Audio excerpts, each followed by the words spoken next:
In the original Declaration of Independence, the most famous and quoted phrase that I know of, that I'm familiar with, is the phrase, "We hold these truths to be self-evident that all men are created equal, that they are endowed by the Creator with certain unalienable rights, that among these are life, liberty, and the pursuit of happiness.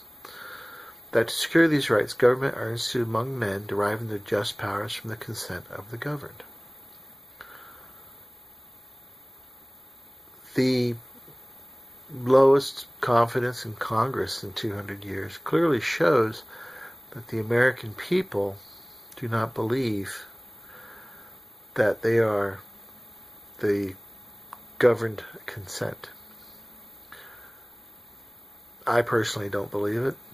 I do not believe that the will of the people is represented effectively in Congress.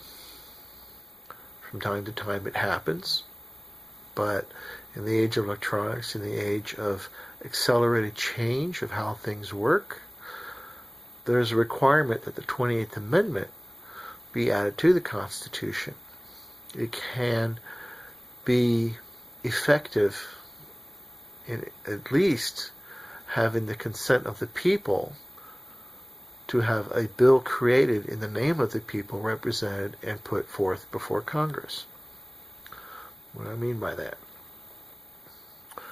Currently we have basically two political parties, the House and the Senate and the presidency.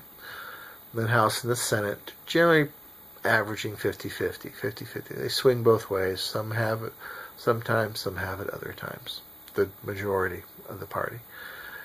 And for some particular reason, House of Representatives, the party in majority, is the only party that's really allowed to put forth bills before to be voted upon. Well, if you're in the minority, you really don't have the right to even have a bill voted upon. The only workaround that they have is basically, the minority party gets a list of the majority signatures. And that's just it was an attempt to circumvent a major problem in the House of Representatives and in the Senate, is that the majority party proposes the bills to be voted upon.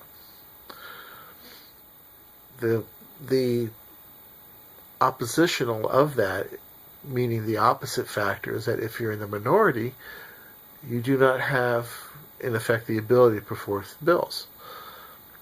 The duty of Congress is to pass laws and have them signed into law.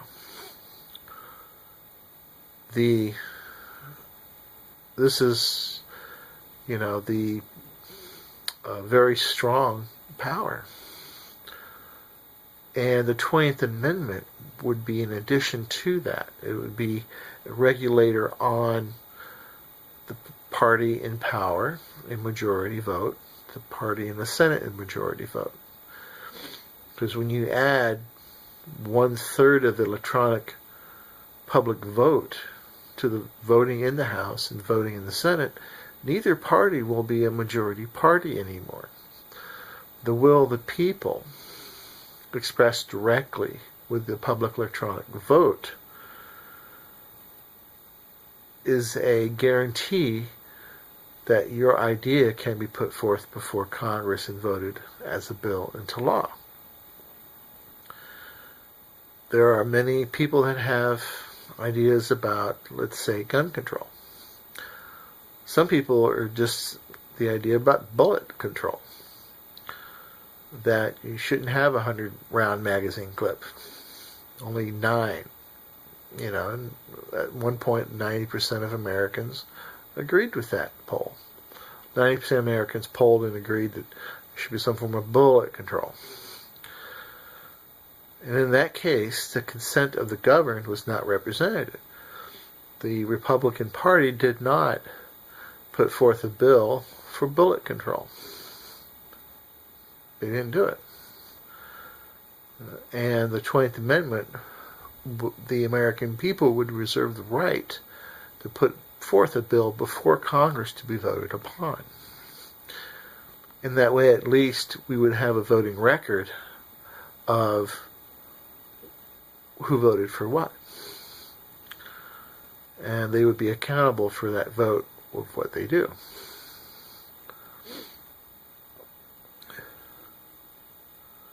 And the 20th Amendment would actually guarantee your ideas, that would guarantee the popular views of Americans would be voted into law. This is the democratic process.